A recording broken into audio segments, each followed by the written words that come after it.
సనాతన సాంప్రదాయంలో దసరా పర్వదినం కోసం అమ్మవారి భక్తులు సంవత్సరం మొత్తం వేచి చూస్తారు. ఆశ్వయుజ శుద్ధ పాడ్యమి నుండి ఆశ్వయుజ శుద్ధ నవమి వరకు 9 రోజులు దేవీ నవరాత్రులు, 10వ రోజు విజయదశమి కలిసి దసరా పండుగను భక్తి శ్రద్ధలతో జరుపుకుంటారు.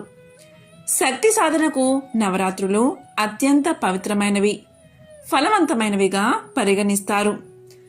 మరి ఈ దసరా నవరాత్రుల్లో 9 రోజులు పూజ చేయలేని వారు ఈ ఒక్కరోజు పూజ చేస్తే చాలు, అఖండ ఫలితం కలుగుతుంది. మరి ఆ విశేషమైన రోజేంటో ఇప్పుడు ఈ వీడియోలో తెలుసుకుందాం. దసరా నవరాత్రుల్లో తప్పనిసరిగా పాటించాల్సిన నియమాలు ఏంటో, దసరా నవరాత్రుల్లో పొరపాటును కూడా ఏ పనులు చేయకూడదో ఇప్పుడు ఈ వీడియోలో తెలుసుకుందాం. దసరా నవరాత్రుల్లో మొదటి రోజున అమ్మవారి ఆరాధన కోసం కలశాన్ని స్థాపిస్తారు. శక్తి ఆరాధనలో భాగంగా ఈ కలశాన్ని 9 రోజులు పూజిస్తారు. దసరా నవరాత్రుల్లో అందరికీ 9 రోజులు పూజ చేయడం కుదరకపోవచ్చు. అలాంటి వారు ఈ ఒక్క రోజు పూజిస్తే చాలు, 9 రోజులు పూజ చేసిన ఫలితం కలుగుతుందని దేవీ భాగవతం తెలియజేస్తుంది. ఈ సృష్టిలోని పశు పక్షాదుల కంటే మానవుడికి అత్యున్నత స్థానముంది. యుక్తాయుక్త విచక్షణ జ్ఞానమే అతనికి ఈ ఉన్నత స్థానాన్ని ఇచ్చింది. విచక్షణ జ్ఞానం బుద్ధి వల్ల ఏర్పడుతుంది. బుద్ధికి మనసుకు దగ్గర సంబంధం ఉంటుంది. మనసు ఎల్లప్పుడూ చంచలంగా ఉంటుంది. చంచల స్వభావం కలిగిన ఈ మనసుని అదుపులో పెట్టుకోగలిగితే మానవుడు మహనీయుడు అవుతాడు. మనసును అదుపులో ఉంచుకోవాలంటే అందుకు చంద్రుడి అనుగ్రహం కావాలి. ఈ చంద్రుడు తన వెన్నెలను నిండుగా ప్రసరింపచేసే కాలం శరదృతువు. మనసును అదుపులో ఉంచుకోవడానికి మహర్షులు చెప్పిన మరొక మార్గం శక్తి ఆరాధన. జ్యోతిష శాస్త్రరీత్యా చంద్రుడు అంటే తల్లి, అంటే జగన్మాత స్వరూపం. పూర్ణ చైతన్య స్వరూపిణి అయిన ఆ పరమేశ్వరి గాయత్రి, మహాకాళి, మహాలక్ష్మి, మహాసరస్వతి, లలిత, దుర్గా ఇలా అనేక పేర్లతో పూజలు అందుకుంటుంది. కాబట్టి ఈ దసరా నవరాత్రుల్లో అమ్మను ఆరాధిస్తే మానసిక ధైర్యంతో పాటు దేనినైనా సాధించగలిగే శక్తి వస్తుంది. నవరాత్రుల్లో 9 రోజులు కూడా అనేక కారణాల వల్ల అమ్మవారికి పూజ చేయలేని వారికి దేవీ భాగవతంలో ఒక ప్రత్యామ్నాయం చెప్పబడి ఉంది. 9 రోజులు పూజ చేయలేని వారు 7 రోజులు పూజ చేసుకోవచ్చు. అంటే పాడ్యమి విధియ వదిలిపెట్టి తదియ నుండి పూజ చేసుకోవచ్చు. అలా 7 రోజులు పూజ చేయలేని వారికి పంచరాత్ర వ్రతము అంటే 5 రోజులు పూజ చేసుకోవచ్చు. 5 రోజుల్లో కూడా పూజ చేసుకోలేని వారికి త్రిరాత్ర వ్రత విధానం అంటే 3 రోజులు పూజ చేసుకోవచ్చు. ఆ 3 రోజులు ఏంటి అంటే దుర్గాష్టమి, మహానవమి, విజయదశమి. మీకు కుదిరితే 9 రోజులు అమ్మవారికి పూజ చేయండి. ఇబ్బందులు ఉన్నవారు 9 రోజులు చేయకపోతే 7 లేదా 5 లేదా 3 రోజులు పూజ చేయండి. ఈ 3 రోజులు కూడా పూజ చేయడం కుదరని వారు దేవీ భాగవతంలో చెప్పినట్లు ఒక్క నవమి రోజు పూజ చేస్తే చాలు. 9 రోజులు పూజ చేసినా ఫలితం మీకు కలుగుతుంది. చాలా మంది విజయదశమి రోజు పూజ చేస్తే విశేషమైన ఫలితం కలుగుతుందని భావిస్తారు, అంతటి శక్తి ఉందని అనుకుంటారు.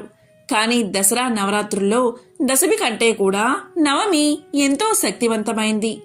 ఈ ఒక్కరోజు అమ్మవారికి పూజ చేస్తే శరన్నవరాత్రుల్లో 9 రోజులు పూజ చేసిన ఫలితం మీకు కలుగుతుంది. మహానవమి రోజు అమ్మవారు మహిషాసుర మర్దిని రూపంలో దర్శనమిస్తారు. ఈ ఒక్కరోజు అమ్మవారిని పూజిస్తే 9 రోజులు పూజ చేసిన ఫలితం కలుగుతుంది.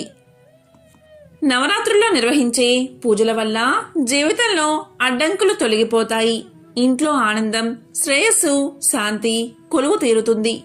ఏమైనా దోషాలు ఉంటే అవి తొలగిపోతాయి.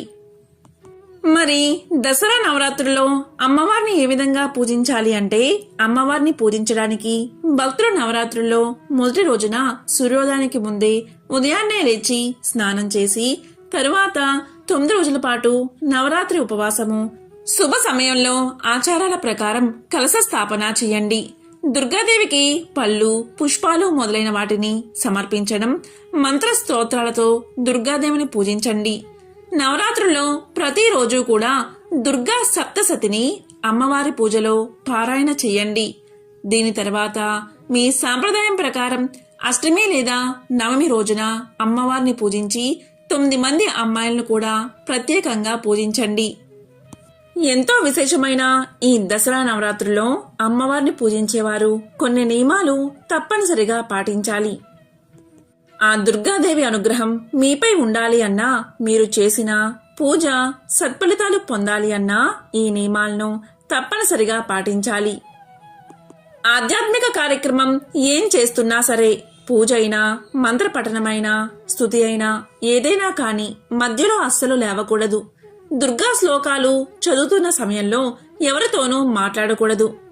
వేరే పని నిమిత్తం అస్సలు లేవకూడదు. దీనివల్ల పూజ నుంచి వచ్చే అనుకూల ఫలితాల కన్నా మీ చుట్టూ ప్రతికూల శక్తి పెరుగుతుంది అంటారు. శరన్నవరాత్రుల్లో శుచిగా ఉండాలి.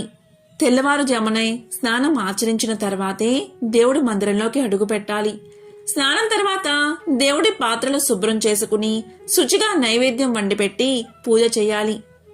పూజా సమయంలో ధరించే దుస్తులను ప్రత్యేకంగా పెట్టుకోవాలి.